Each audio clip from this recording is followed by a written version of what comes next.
Insights, solutions, and networking all come together at RSA Conference. Join a global cybersecurity community at rsaconference.com/ITSPmag24. Hello, everybody. We're ready for another 7 minutes on ITSP Magazine with a new short brand story.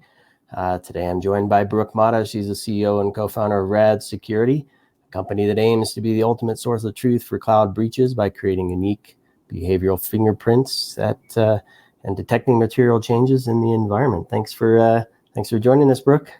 Thanks so much for having me. And let's kick it off straight away. What are organizations facing today in terms of challenges that you want to highlight and get them to maybe think about how to address that problem differently? Yeah, sure. So cloud native development is one of the biggest threats facing security teams today. Over the past few years, we've seen lots of folks implementing Kubernetes and containerized environments.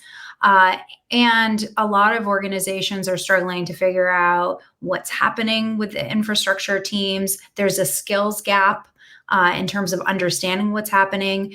And 90% of organizations with Kubernetes and containerized environments had a breach last year.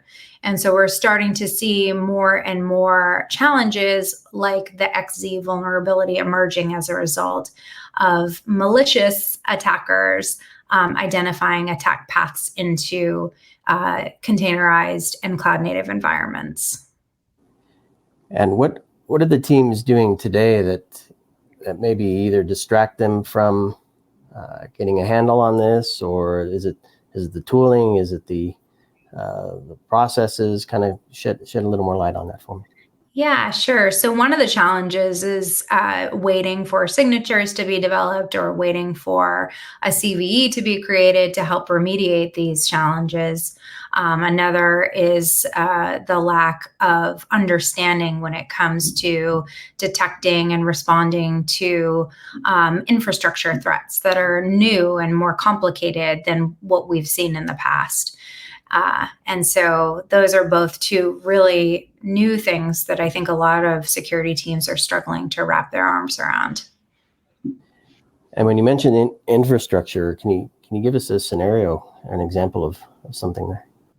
Yeah, sure. I mean, the XZ vulnerability is actually a really good one. It's a really good example of a threat that's emerged very recently.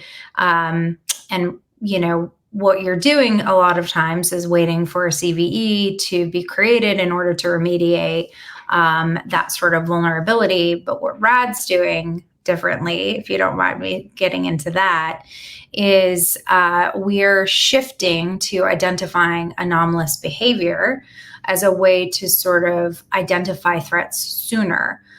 And the way that we're doing it is through fingerprinting to detect what known good behavior is in order to identify drift from that known good behavior.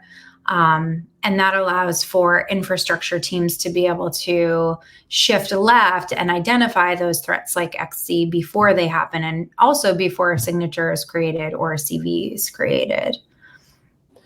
So how does this fit into an existing CI/CD pipeline or a build process so teams can actually take advantage of it?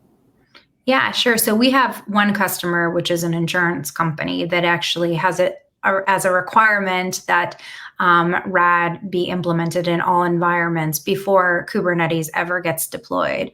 So that's one way that organizations are creating internal policy to make sure that they are secure.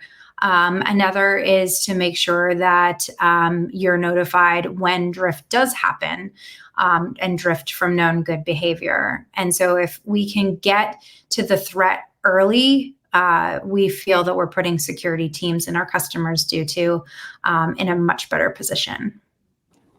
And I want to go back to the drift, which starts with, in order to recognize drift, you have to know where the good starts. So how do you help customers get that first initial view? Yeah, so good question. We do that by fingerprinting each application and maintaining that fingerprint. And as the application changes, we can modify that fingerprint, but we're maintaining a master fingerprint for all of those environments to help prevent vulnerabilities like the XC backdoor, which could result in malicious code and then stop those things ahead of time. And what's the outcome your customers are experiencing? Well, there's go ahead. Oh, go ahead. No, you can go. Well, I was just wondering, is it a ability to innovate faster, the ability to release faster? Is it less burnout on the team? I don't know, any outcomes that you can share would be great.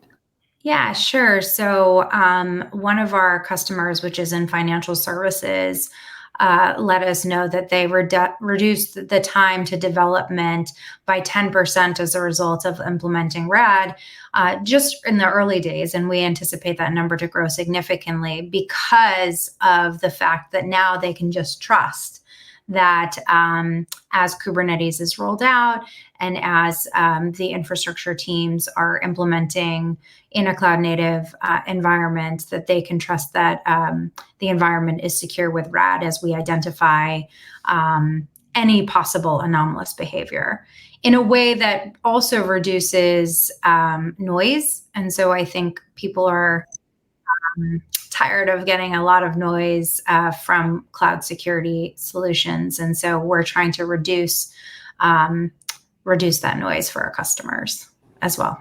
Yeah.